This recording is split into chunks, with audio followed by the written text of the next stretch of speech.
Fala galera, beleza? Olha quem tá aqui de novo, hein? Moral. E hoje, pra gente trabalhar um conteúdo sobre associações existentes entre os países.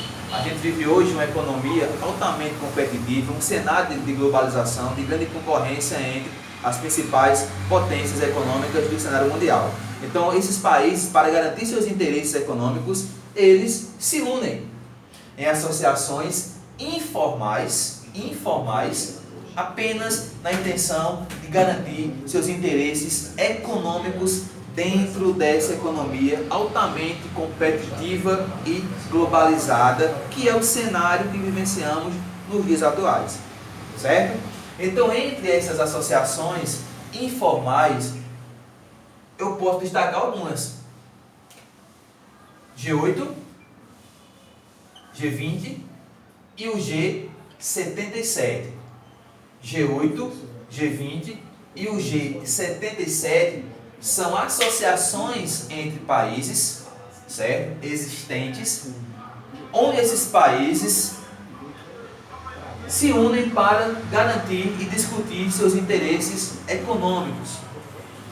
Essas associações de países são diferentes de blocos econômicos. Os blocos econômicos são associações formais existentes entre os países, com sede, em alguns casos com a moeda única, não é? É o caso, por exemplo, da União Europeia. Na minha opinião, um dos mais importantes blocos econômicos existentes no espaço mundial. Não só pelo número de países que integra esse bloco econômico, quase metade dos países do continente europeu pertence à União Europeia, certo? Mas pelo PIB gerado por esse bloco, que é um PIB que supera o PIB do país mais poderoso economicamente do mundo, que é os Estados Unidos. Então daí vem o grande destaque da União Europeia como sendo a maior potência, o maior bloco econômico do espaço mundial em termos de valores econômicos. Beleza? Então os blocos econômicos são diferentes desses acordos informais, não só porque são formais, obviamente, mas porque eles têm uma característica de integração econômica entre eles, certo? Aproximar as economias dos países. Não só a integração econômica é o objetivo dos blocos econômicos, mas também a integração política. Em alguns casos, integração militar. Ok? Então, os blocos econômicos, geralmente, eles têm essas características de promover uma integração total e muito abrangente entre os países membros. No caso da União Europeia, é proposta do bloco, certo, ter uma grande integração política.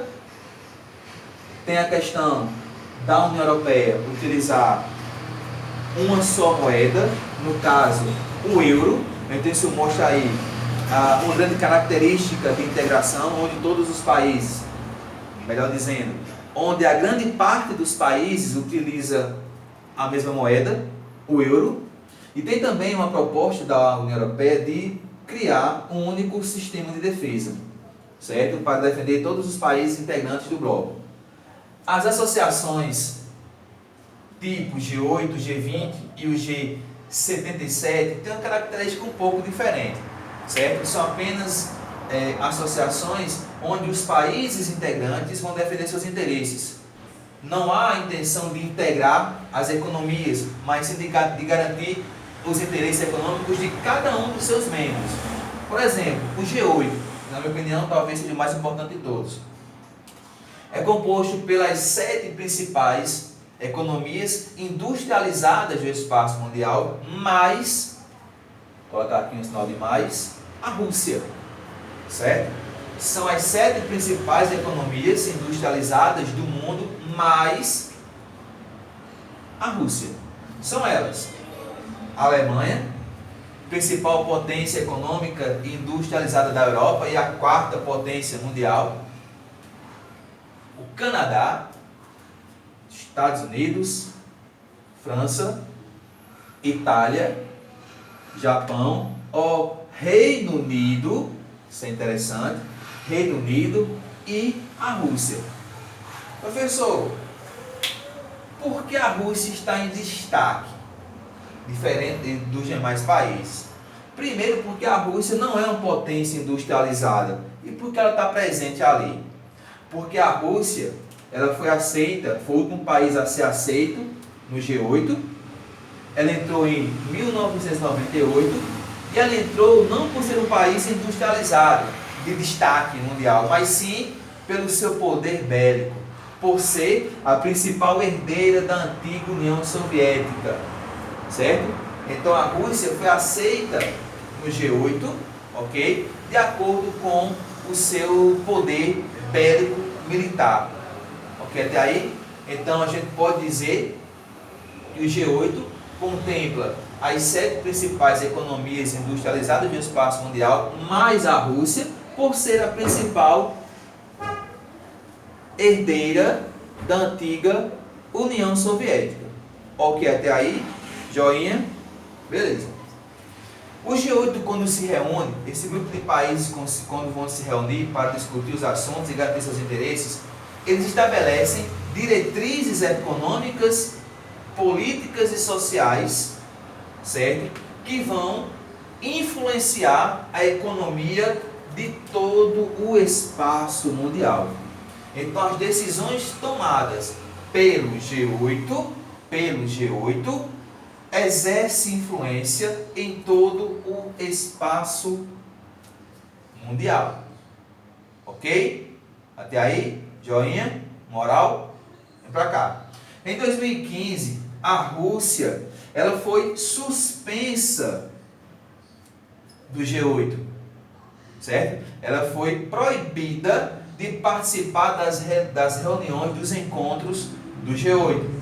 Tudo isso se deve ao fato de que em 2015 a Rússia vivia um conflito com a Ucrânia, certo? Esse conflito com a Ucrânia girava em torno de uma disputa territorial de uma região da Ucrânia chamada de Crimeia.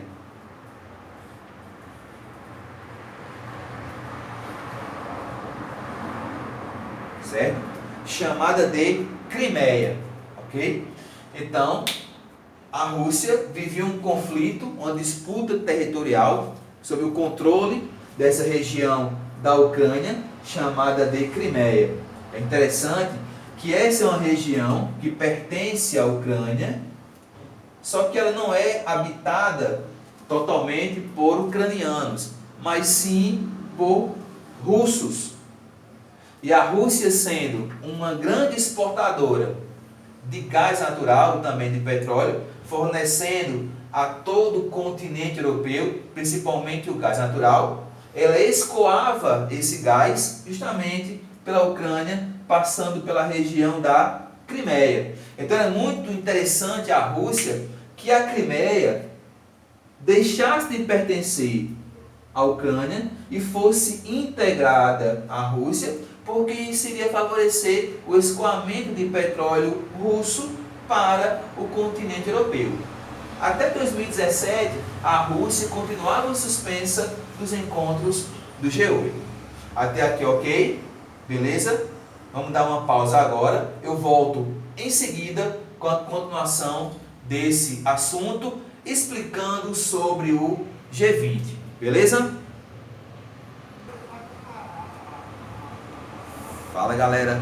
Então, continuando falando sobre as associações entre países e continuando a falar sobre o G8, nos últimos anos, os Estados Unidos, que é um dos países mais influentes dentro da associação, ele vem se isolando e vem se afastando dos demais países, à exceção da Rússia. Isso se deve ao fato da política imposta, da política econômica imposta pelo presidente Donald Trump. Não é? Após a eleição de Donald Trump, os Estados Unidos vêm aumentando sua carga tributária e as relações econômicas com os outros países, inclusive os países do G8, vem ficando muito tensa. Daí vem o isolamento econômico dos Estados Unidos em relação aos demais países do G8, certo?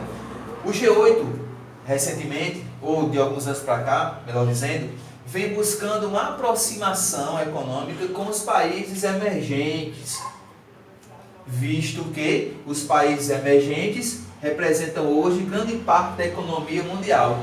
E dentre os países emergentes eu destaco alguns, como por exemplo o Brasil,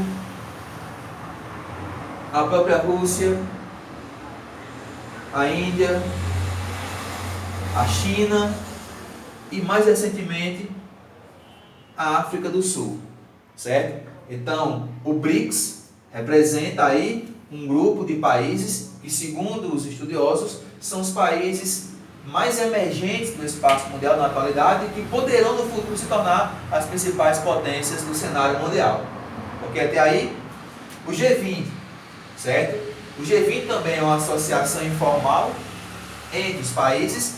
Ele abrange tanto os países desenvolvidos como também os países que estão em processo de desenvolvimento, o chamado países emergentes. Foi criado nos anos 90 para superar crises econômicas que afetavam os países logo após o fim da Guerra Fria, certo? O G20 ele é composto pelas principais economias do espaço mundial, inclusive também os países do G8, outras potências, outros países de crescimento econômico, países emergentes, mais a União Europeia. Então, de fato, o G20 não é só composto por 20 países, são 20 países, ok? Os países de maior economia no espaço mundial, mais a União Europeia. Então, de fato, na prática, não é apenas 20, são 47 países, porque aqui inclui também toda a União Europeia, todo o bloco econômico da União Europeia, que integra aí 27 países. Ok? O Brasil, inclusive, é um dos líderes do G20. O Brasil é um dos líderes do G20. O Brasil que está aqui, entre os países emergentes. Né? Grande potência da América do Sul, grande potência da América Latina, inclusive. O G77, ok? Foi criado nos anos 60, com um número pequeno de países, mas hoje contempla 134 países de todo o espaço mundial. Inclusive, alguns que pertencem ao G20, certo? Entre os assuntos que são discutidos, debatidos pelo G77, estão epidemias, corrupção e também o tráfico de drogas. Beleza? Então, esse é o nosso recado de hoje. Espero que vocês tenham gostado. Estudem e as dúvidas a gente tira nos momentos síncronos. Valeu? Moral? Moral.